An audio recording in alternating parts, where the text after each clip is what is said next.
We have already destroyed 100% of Iran's military capability, but it's easy for them to send a drone or two, drop a mine, or deliver a close-range missile somewhere along or in this waterway, no matter how badly defeated they are.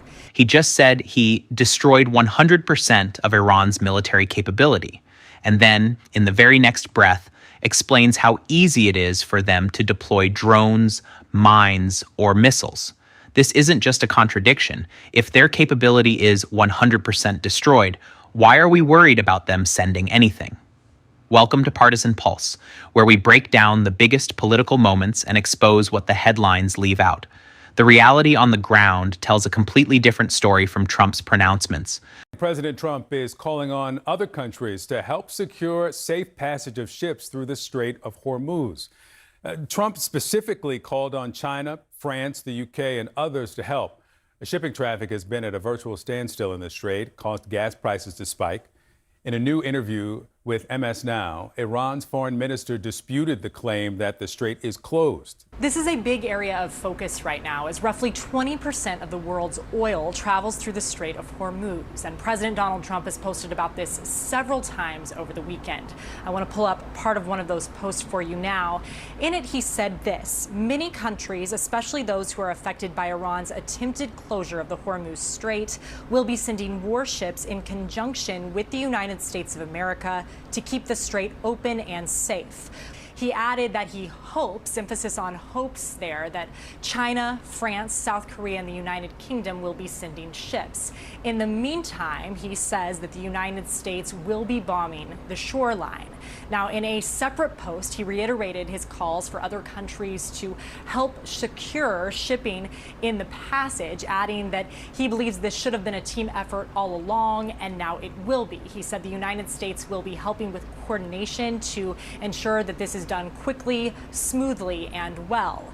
And this comes as Americans are feeling a direct impact here, as there is a surge in gas prices. And while Trump has said he is confident those will eventually go down, this could be an attempt to ease some of those growing concerns. Iran's foreign minister has denied claims that the strait is completely closed, instead saying that they are blocking vessels with ties to the United States and Israel.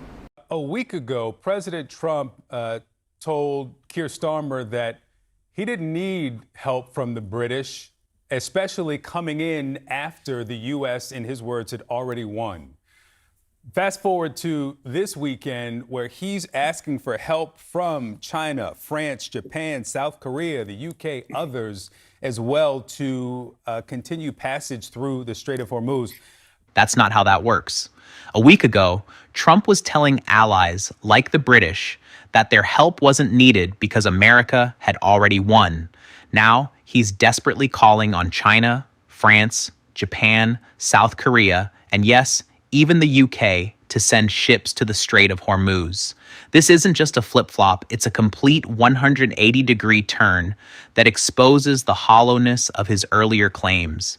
If this kind of breakdown matters to you, this is exactly what we do here. This isn't about strong leadership. It's about chaotic improvisation that puts global stability at risk. A new mission set has popped up, and that is the defense of the Straits of Hormuz to allow folks to be able to transit there commercial shipping-wise, because the Iranians have now adopted a strategy of trying to apply pressure on the U.S. administration to stop the war by jacking up the price of oil, basically by making the straits virtually impossible to transit. They're physically open, but due to the threat of a potential attack, ships are not transiting at the moment. And so the U.S. is trying to build an international naval coalition, similar to what they did off the coast of Yemen when the Houthis were attacking during the last round of conflict. Colonel, I want you to listen here to the Iranian Foreign Minister, Abbas Araghchi. He was on last evening. Let's watch.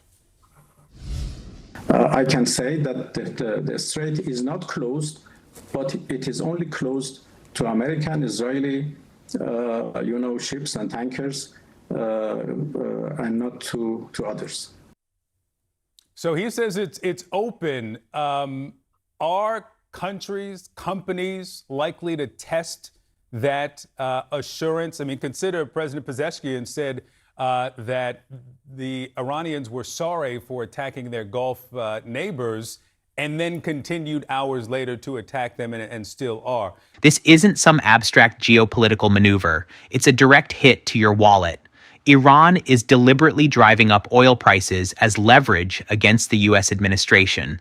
They're making the strait virtually impossible for shipping, even if it's technically open. That's measurable. We're talking about tangible economic pressure that translates to higher gas prices at the pump, increased shipping costs, and eventually more expensive goods in your grocery store. This isn't just about foreign policy. It's about the economic stability of American households being held hostage. The basic thing is this, because the Iranians can't be trusted, shipping companies are not going to trust them. And that's the real dilemma for them here. They've got a whole bunch of ships on either side of the Strait of Hormuz, and those ships aren't moving except for very few exceptions because the Iranians are posing a threat. They probably, so far at least, have not really mined the Strait of Hormuz. Maybe in a symbolic sense, they've deployed a few mines, but they have not done so en masse. And that definitely leads to the conclusion that, yes, it's physically possible to possibly transit the strait, but it's very dangerous, and there's a risk there that they're not willing to take. The president told NBC that he's not ready to make a deal to end the war. The president says that Iran wants to make a deal, but he doesn't want to, quote, because the terms aren't good enough yet. Doesn't say what those terms are, but implied here is that there are terms offered, that there are talks, that there are some offers from the Iranians. Here we go again with the secret deal narrative. Trump claimed Iran wanted a deal, but the terms weren't good enough yet, implying ongoing negotiations or offers. But the experts, the mediators in the region, they aren't hearing that. That's on the record, or conspicuously not on the record. This sounds like an attempt to project control and leverage where none exists. It's a classic move. Create the illusion of a strong negotiating position, even when the reality is a diplomatic vacuum. This isn't about strategy. It's about maintaining a false narrative. The president doesn't yet know how to get the straits reopened. As of right now, almost all of the naval assets that the United States has in the Persian Gulf are being used to defend Gulf infrastructure, energy, desalination, and bases. And as a consequence, you can't defend the ships that are going through the straits or that are sitting there in the straits, which are right now basically sitting ducks if the Iranians choose to hit them.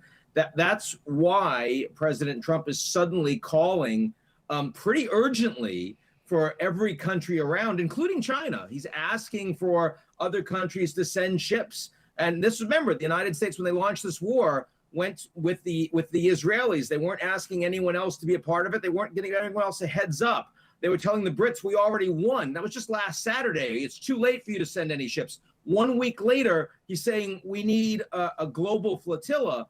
And that is because the impact of these straits staying disrupted, with the only country that can get ships out right now, the Iranians, that is a major, major disruption that we're going to feel for months in the United States and the global economy. This is where the catastrophic miscalculation becomes undeniable. The previous administration's war of choice was launched without a clear plan for the inevitable counter moves. Trump believed that after decapitating Iran, they would simply capitulate.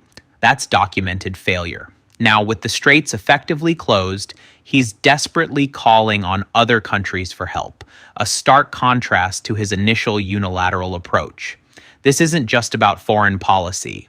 It's about the national stakes for our economy, our supply chains, and our credibility on the global stage. The surprise here is that the United States did not have a plan for what happens if they don't have a regime they can work with, and they don't.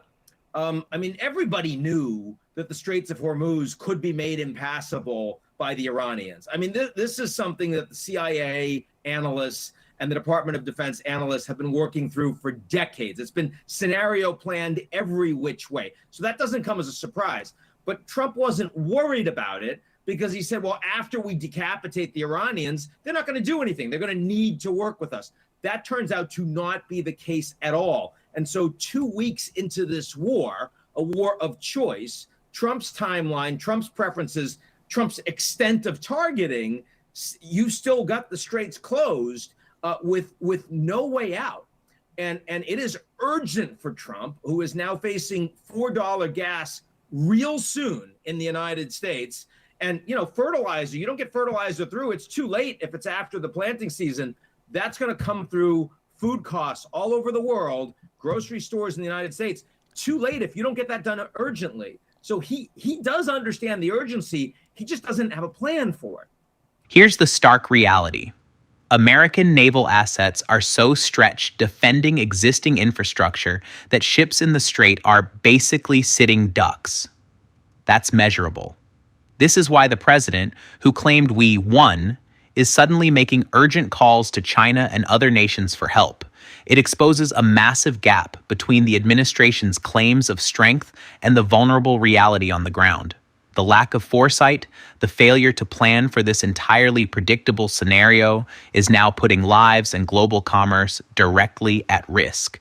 This isn't just a policy misstep, it's a dangerous dereliction of duty. There are Iranian tankers getting out, and they are getting out to provide oil to China. The United States has every capacity to interdict them if they wish. They don't. They want the prices lower, just like why the U.S. is right now suspending sanctions on Russian oil. And they also don't want to antagonize the Chinese. Remember, just 6 hours ago, Trump called on the Chinese to help keep the strait open. So, and he's going to travel to China in a couple of weeks, and he's going to meet with Xi Jinping, and he wants good relations there. So he doesn't want to suddenly be responsible for shutting down oil to China. But it is all very ironic in an environment where the Americans are at war with Iran, that the Iranians are presently sending oil to China. And the Chinese, of course, are quite comfortable with that. Let's pause and think about this for a moment. The U.S. is at war with Iran, yet Iranian oil tankers are still flowing to China, and the U.S. isn't stopping them. Why? Because disrupting those shipments could push oil prices even higher and risk antagonizing China. That's a serious contradiction when the stated goal is to weaken an adversary. Instead, it shows how economic realities are colliding with the rhetoric of the conflict, and the situation in the Strait of Hormuz makes the stakes even clearer. When a choke point that carries roughly 20% of the world's oil is disrupted, the consequences aren't just regional, they ripple across the entire global economy. If the situation were truly under control, the numbers would reflect it. Right now, they're telling a much more complicated story.